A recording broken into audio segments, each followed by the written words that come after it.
Hello and welcome to my channel. Thank you for tuning in this morning. It is morning here and I've just woken up, so apologies if my voice is a bit funny today. This was something that I've wanted to talk about for a little while. I did go ahead and do a longer version of this chat. I have never done a chat on this level before, talking just openly about anything that comes from an intergalactic place or anything to do with anything outside of the human solar system. So UFOs and looking into the night sky and any type of alien uncovering, that's not really within my realm or scope. I am an occultist, so that being said, it doesn't come into my sphere of interest. And when I say sphere of interest, what I'm referring to is everyone has a theme in their life. Anyone who is a main character will always have a theme that runs along their life. When they trace the cord back to the wall of themselves, they will always have an aesthetic and a theme. Non-playing characters in the Matrix, they don't have themes. They just copy and modify themselves to fit the narrative of the agenda of higher forces. So I have mentioned before that most humans now, after all of the indoctrinations, after the vaccinations, they're all NPCs. I have got videos on that now. So if you don't know what an NPC is, it is the reference to a non-playing character that can't actually, doesn't do any level of spiritual initiation within their life cycle here. And so basically there's not really any soul. The soul's there, but it's just dormant. It's not activated. And regardless of that, we're living in a modern world. Everyone's fragmented from each other. And we're starting to see the collapse of the Western world, which, by the way, is all a predicted event. Okay, it's happening. We can see the degeneracy of human behavior is getting to such a critical level now that it's just only a matter of time. So if that's a shock to you, I don't know what you've been doing for the last 10 years. I don't know where you've been. Probably just an NPC going to your job, thinking it's important, doing some bullshit, just living under a rock, pretending everything's okay, watching as all the governments take over, blah, blah, blah, one world agenda, blah, blah, blah, blah, blah. Okay, so if you're not up for this type of conversation that I'm going to be sharing today, then it's best that you just go and find another channel, listen to something that makes you feel good, because that's what most people want. Even after doing readings, most people just want something. They just want to hear something that they want to hear, something positive. And unfortunately, I don't have time for this anymore. We have to go into the deep stuff and talk about what the fuck is really going on here. All right, so in your human experience, you will have to go through initiations, all right? You're gonna have to go through transformation. That's very painful, it's very hard, okay? As an astrologer, I look at the planetary correlations. I look at the different returns that happen within your life at different points within your life. So in answer to someone's question the other day in the comments was asking me about free will versus determinism. Determinism is absolutely part of existence, all right?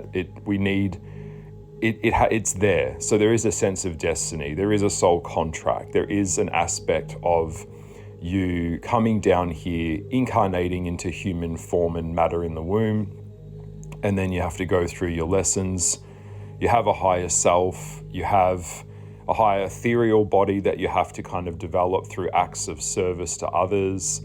And then you die, the human body dies. Obviously the soul can't live in a if it doesn't have a human body pumping with the electrical impulse, then the soul goes back up to the grid. It has something called a karma loka, which is a bit of a replay. I'm just summarizing the fuck out of this if you don't know. And then you go back up and you stay in there in the other realm for a while. Not all souls incarnate, obviously. If that was true, then we'd have triple, double all the people on the planet. And then, so you have to learn some shit, you come back and blah, this is all pretty much standard stuff at this point. Is there a lower astral? Is there hell? Yes. Is there a middle world? Yes, there is.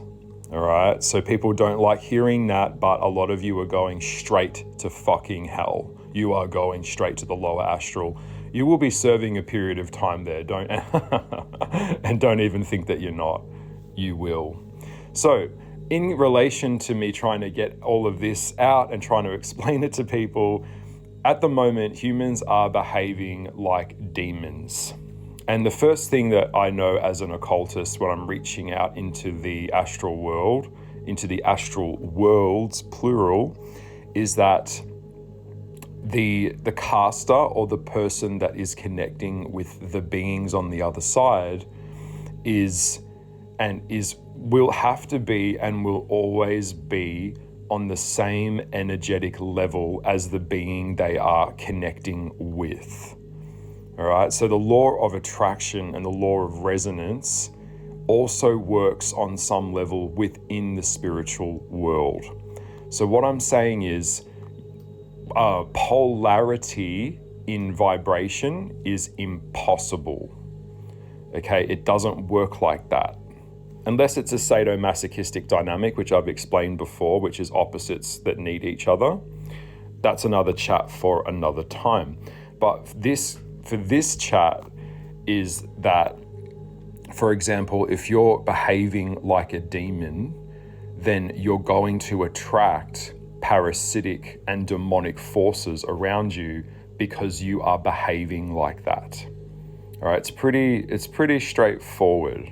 All right, if you're living a life of integrity and you're not harming people or setting things in motion that cause chaos in other people's lives for your benefit, and you live a life that is very authentic and doing good, clean work, well, then you're going to be interacting with other beings on higher astral levels. So we have demons, or the fallen angels, or aspects and fragments of that. And there's even beings and spirits that were here before that as well, before the angels and the demons. They're all here out in the astral world, all right? And then you've got higher forces, all right? So it's the same thing that's been going on forever. Most people know it as spiritual warfare, okay? So if you go to any spiritualist or any occultist, they're all going to have a different opinion. They're all going to have usually it's the same kind of story, but they say the same kind of thing. However, it's just a little bit different, and because everyone's interpretation of this type of thing will always be different. Humans can only see things through the filters of their own comprehension. And I have mentioned that the human brain is very a human in terms of how it could function at an optimal level at 100%. If you've ever seen the movie Lucy, that's what it looks like. That film with Scarlett Johansson, that film talks about that. But for a normal human, we only use a very limited amount of our brain, okay? And that's actually for good reason, because we can't have we can't have godlike humans bouncing around, all right? That would be pretty dangerous. So we have limitations and rules, and everyone is bound to those human rules.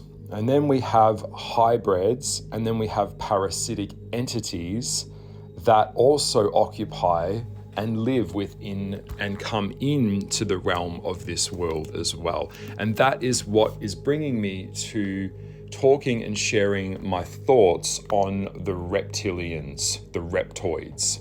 All right, so this is what I have learned. I'm going to share a little bit about this, and then I'm going to get out of here. I'm not going to keep this video really, really long. I want to keep it quite tight today. I've got a lot of readings to get through. But if you haven't heard or if you haven't seen, it's no longer even like a conspiracy theory thing. I'm giving it to you straight.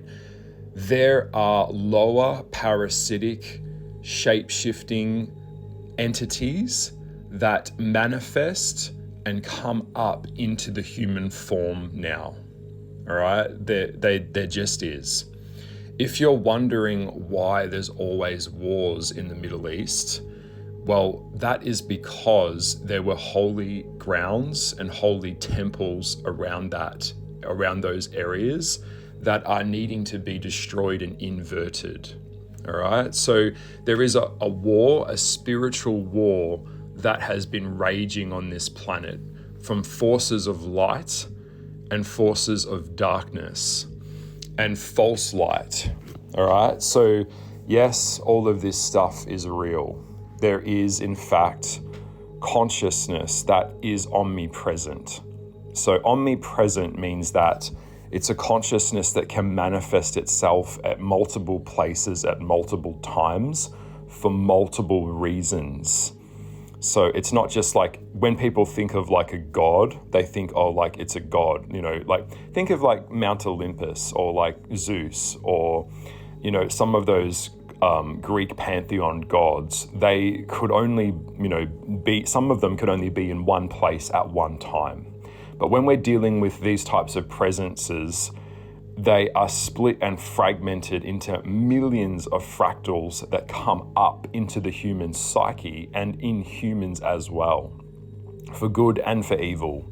All right, so there is a higher level of war that is happening on this planet, and it's a fight for dominance and control.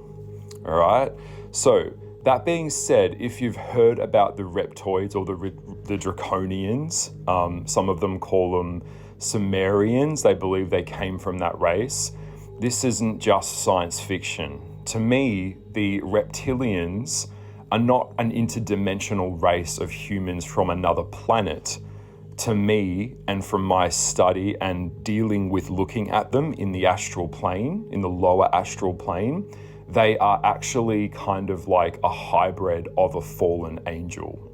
So they have very like reptilian snake-like faces, and you'll often see, if we go back into all of the hieroglyphs and we go back into all of the cave paintings, you will always see beings that look very kind of Lovecraftian in the face, very kind of snake-like, serpent-like. Some of them are called serpent beings. All right, so to me, they're basically demons, and they are able to influence directly into humans here.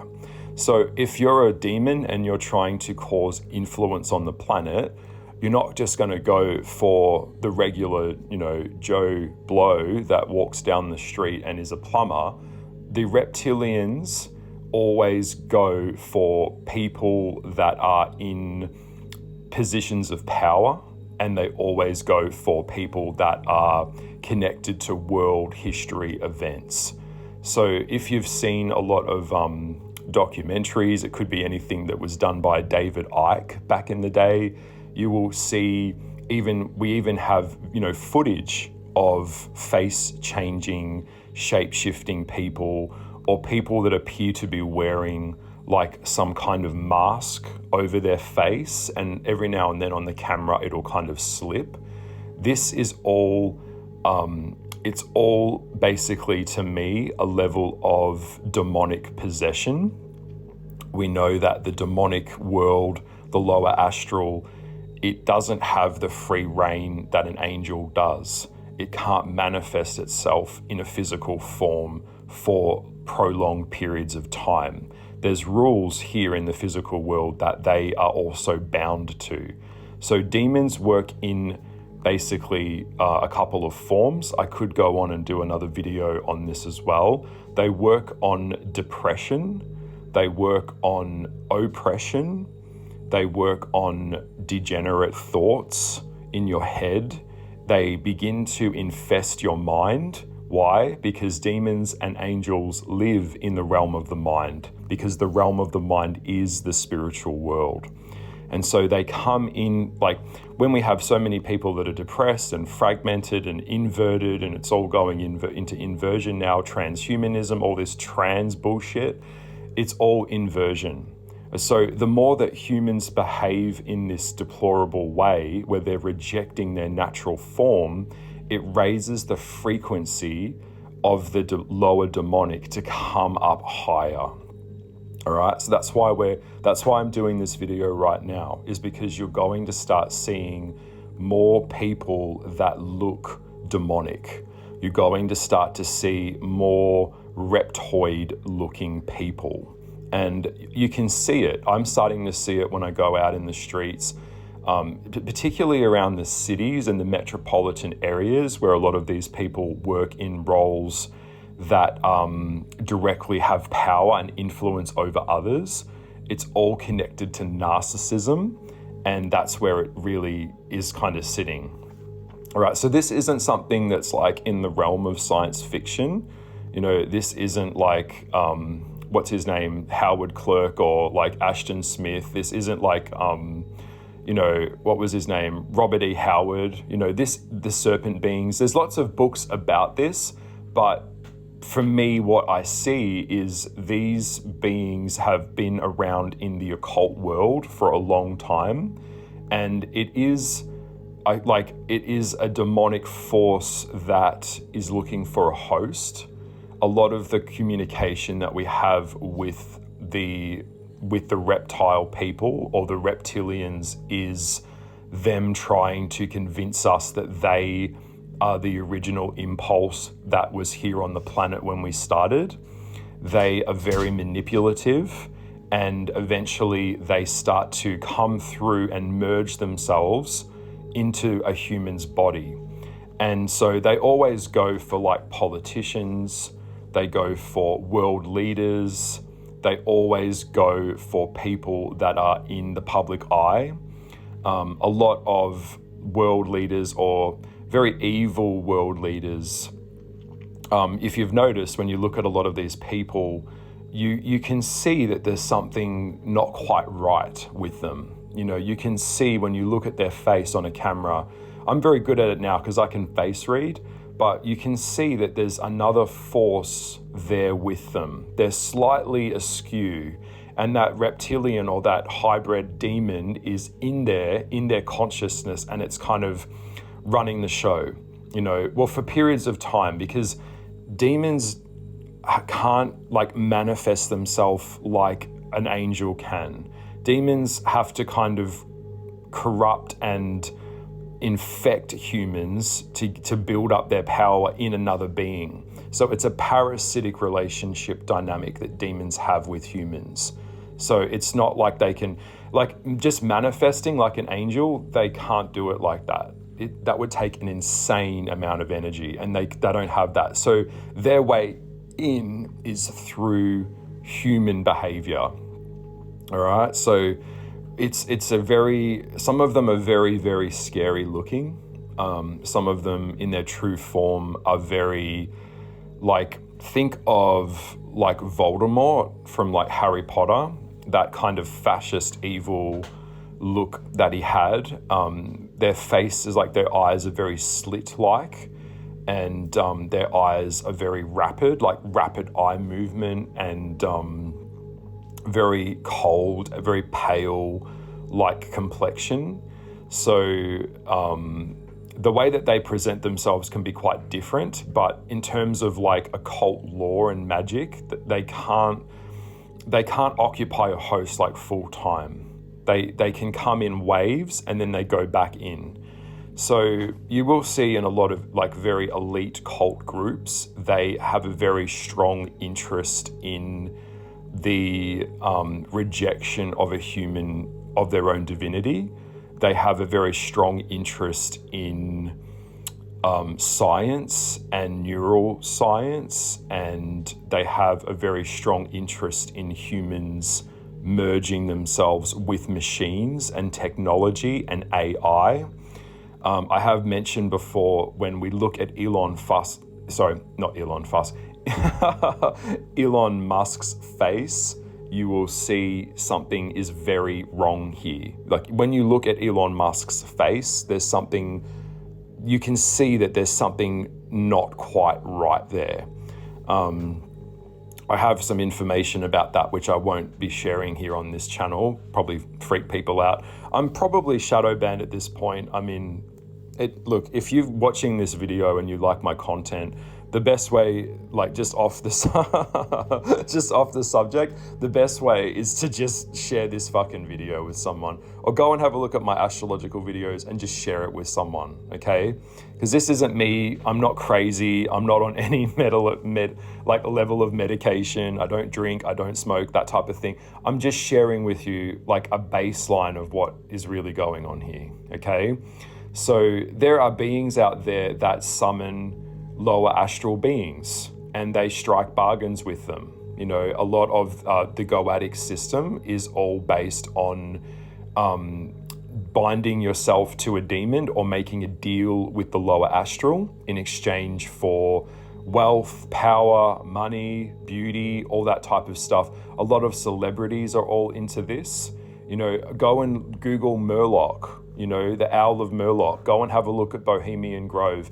It's all people that, that basically run the world. It's a huge, big club. But for this chat, what we have here is my explanation of the reptilians is that they are shapeshifters that basically kind of live among us. And I have had a personal experience with one in particular. I won't go into detail, but it was actually about 11 years ago. I had a very, very strange occurrence happen where a person came to visit me, and their face and their energy was definitely not fully of a human form. Their body temperature is very cold, and their eyes, the eyes are just fucking scary. Like they're very snake-like and serpent-like. The serpent is the form that is most associated with a being of poison, a being of transformation, which kind of fits into that shapeshifter type of like thing. I believe that a lot of them live in within the human consciousness, of course, and then manifest through that way. A lot of them live quite deep in the earth, in like underground. They can't be exposed to light for long periods of time.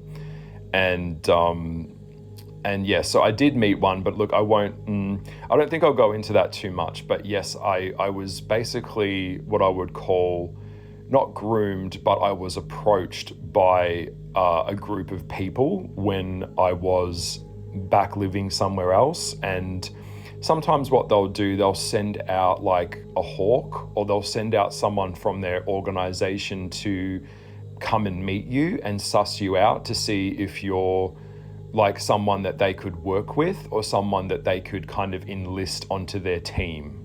So they have like seekers and searchers that go out and literally recruit and like, what's the word? It's like when you're enlisting, kind of like, yeah, proselytizing. You know, they have beings that go out that have merged with humans that go out and try and bring people in as well. So yes, I have witches or friends that are in the occult that have been approached by groups of the lower, you know, worship that will try and infiltrate you, or they'll try and, you know, check you out. If they think you're a fit, you might, you know, build that connection with them. But yes, there are occult groups everywhere, and there's so many different types of occult groups that worship different types of beings. It's just not talked about, you know, it's just not publicly exposed. But you'll see with like celebrities, you'll always see the imagery of like the eye, or the panda eye. You'll always see a lot of occult imagery in television and music, and, you know, even the frequency of songs, it's all ritual based. So that's for another video, all right? That's probably something I'll share with you in another video. But yes, in terms of the 20th century, when we look at the reptilians, they're there, they're always there. And we do have beings that can distort and change their form, that this is all possible. It's very lizard-based, very lizard-like. And I think that a lot of people know, like public presidents or, there's been a lot of allegations at George Washington, even stars like Beyonce.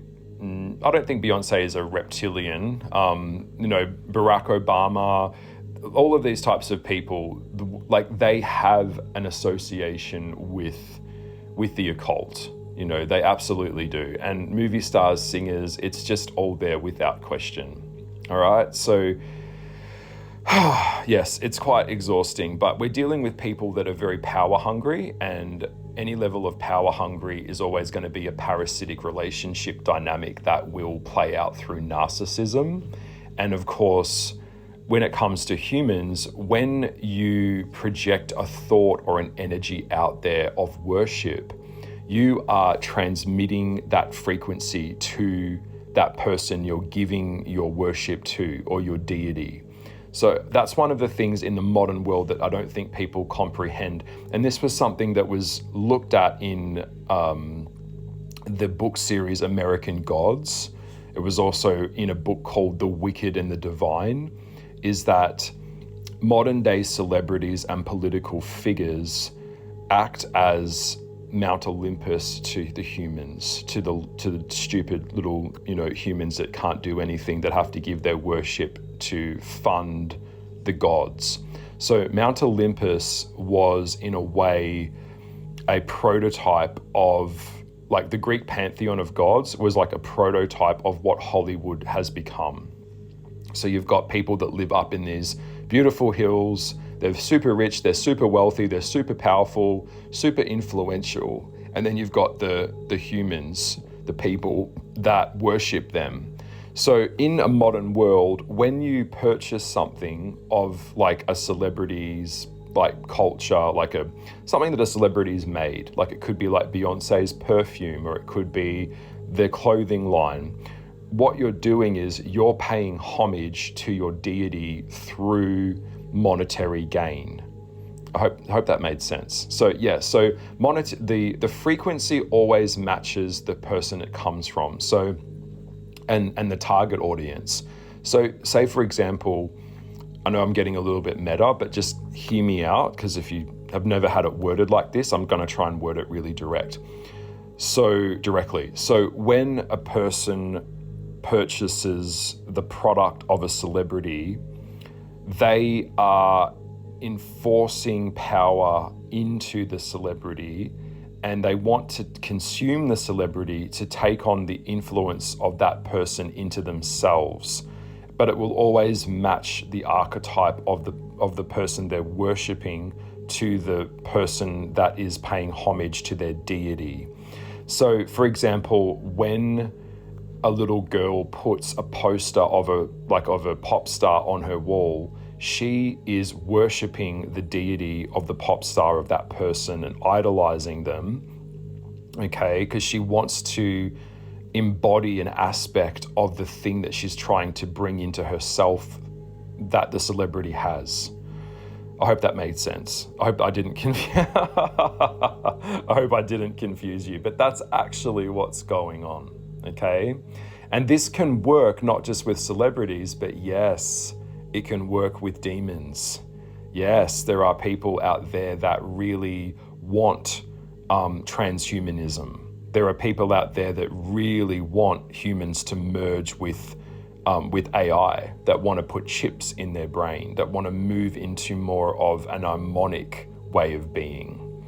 All right? Yes, there are people out there that worship Lucifer. Luciferic consciousness is something that is absolutely worshipped. And the thing is about a lot of this stuff is that people can still worship a being or a fallen angel or a reptilian being and not even be aware of it. And that's what they want you to do. I have mentioned before, and I just have to be careful how I word this because it can really freak people out, is that a lot of Luciferic consciousness, Lucifer the fallen angel, a lot of gay men worship Lucifer, all right? But they're not aware of it. They love perfection. They love pride. They love to, this kind of rebellion energy that you'll see playing out with like gay men in particular, or even people that are rejecting their natural form. You'll understand that when, and I'm just sharing this quickly, I don't want to freak anyone out too much, but it's pretty fucking straightforward. When you have, say, two men having sex with each other and fucking each other up the arse, it is an inversion and a mockery of the natural world on its highest level. It's a mockery of natural sex because we know that that organ was never designed to, it's that organ of that body part was never designed as an insertion thing. So when I got into the occult, I began to understand a lot of the things that I'd already suspected, is that there is no result of that level of behavior. It's all hedonism. It's all based on pleasure seeking. It's all based on lust and infantilizing each other. And there's no result, there's no outcome, there's no human life. So in the occult world, in the spiritual world, this is a mockery of the natural world.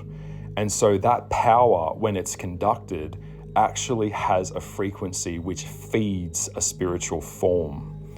That's why you'll see a lot of the gays are very, very narcissistic. That me first attitude, it's all very lower thinking. A lot of them are not spiritual on any level. They don't go deep into any level of spirituality or self-examination. And so even basic obvious things like what I just said are never actually really talked about or explored. So you'll see when you start to come into levels of understanding the occult that your behavior in this world isn't just swayed by you. It's swayed by forces beyond you that can influence you and infiltrate you. Okay, so this is all real. It's all there. There are interdimensional beings that exist. And I'm a shaman, so I see this all the time. I do this for a living. I look at charts all day. I look at all of this type of stuff, all right? How humanity is playing out, all of these kind of divergent beings that are parasitic, that are demonic. This is all very, very real. And it's been going on with humans and mankind since the very start. I'm just giving you a quick snapshot of an overview of this, just to let you know that, you know, it's very much there. Okay, so reptilians are here and they infiltrate. They can't sustain a form like we can for long periods of time. It's short bursts at times at best, and then it fades back in.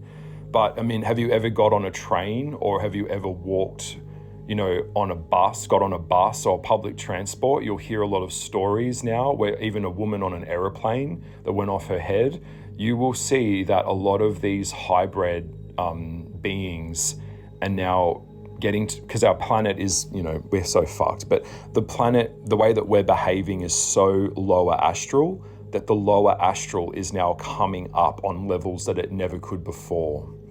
All right, so that's where it's all happening. And a lot of depression now, I always have thought, you know, when people talk about the demons or the demons, we've got to understand that that's not just an interplay of dark thoughts in your head. That is also a way for the lower astral to come into you through those degenerate thoughts. And you'll notice a lot of, like, I'm not targeting the gays in particular, but you'll notice a lot of them are very degenerate in the way that they conduct themselves, very degenerate, inverted behavior that is very much in opposition with truth, that's very much in opposition with higher vibrational thinking. It's all lower vibrational thinking. It's very self-focused, all All right, it doesn't think about others, it just thinks about itself. It's like me first type of attitude.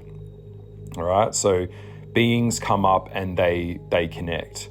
All right, so they're there. All right, when people go, I don't know and I can't see them, just take my word for it. All right, so the way that you're going to get away from this type of shit is you have to raise your frequency and you have to go inwards. You have to question everything. You have to look at yourself. You have to start getting out of the group think. You know, if something doesn't feel right, well, that's because it isn't fucking right. Listen to that. All right, come into the Christ consciousness. Come into a higher level of thinking that isn't all just about you. All right, so the macro and the micro play out in this world.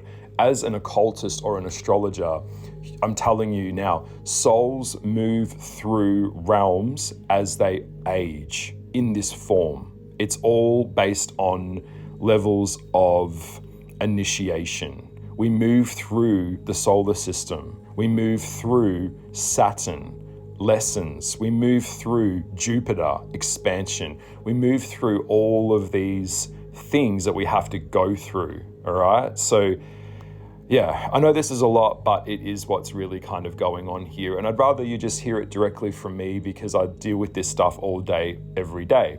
I am a full-time practicing astrologer. Fallen angels are real. Higher beings are real. The lower astral is real. It's all there, all right? And it's not going to go away because you're standing on what came before you, okay? There are Nephilim. There are bloodlines, like in the royal family. There are demonic bloodlines that are inversions and they inbreed, all right? So that's the royal family yet again. Another video for another time. But I'm just sharing this with you guys as a snapshot so you can get your head around some of the stuff that I'm trying to explain to you, because a lot of this stuff is there. It's very obvious that it's there. And I just want people to at least listen to this and be like questioning the world that they're in, because the world as you see it and the world as it really is are not the same. They're very, very different. In fact, like when I start getting the spiritual conversations with my clients and looking at their energy, a lot of them almost hang up the phone because they're just so fucking freaked out by what I'm trying to explain to them that the alternative, comfy illusion of denial is a beautiful way of going through life rather than actually having to face themselves or face the truth of the reality of their own behavior and how that impacts other people. You know, I know that sounds hard to hear, but a lot of people freak out. All right. So just by the way, in the spiritual world, there is no off the hook. Everything that you do, say, think, and feel has a frequency and it plays out on others. So there's no off the hook. All right, so I hope that made sense. But I will leave it here. Lots and lots of love to you, and leave a comment below if you so feel inclined. Thank you for listening to my voice. I do offer spiritual consultations. If you'd like to book me for a reading, you can go to my website and follow the prompts, make the booking, and I will get back to you. I am very busy. I have a lot of readings, and each and every single astrological chart reading that I do, or any spiritual level of consultation that I do it from a higher level of place within myself that I fortunately happen to be gifted with this. It's just something I was born with, and it's something that I share for the greater good of trying to help you. Okay, so lots and lots of love. Come and make a booking with me. If you'd like me to conduct an astrological chart reading, I'm happy to. At the moment, I'm offering 30-minute readings. I've had to cut back in time because of the volume that's come through. If you'd like to make a booking, then bring in the questions that you have. Make them very direct questions that you would like me to look at when I look at your energy, when I look at the photo, look at the numbers and the times and everything. I will construct an MP3 recording that you will get of me unpacking your astrological blueprint, if you will, okay? And then that will give you a greater insight into yourself and why you're here and your life purpose, because it's determinism versus free will. You still have free will. Okay, so the day shapes us, but we shape the day. There is a hand in hand that's going on in the world. Otherwise, why would you even be here? You know, if it was all predetermined and you had no free will, well, that would defeat the purpose of existence, and that just wouldn't be fair now, would it? Okay, I will see you in the next chat. Love and blessings, and please share my channel with anyone that would benefit from this knowledge. Thank you. Bye.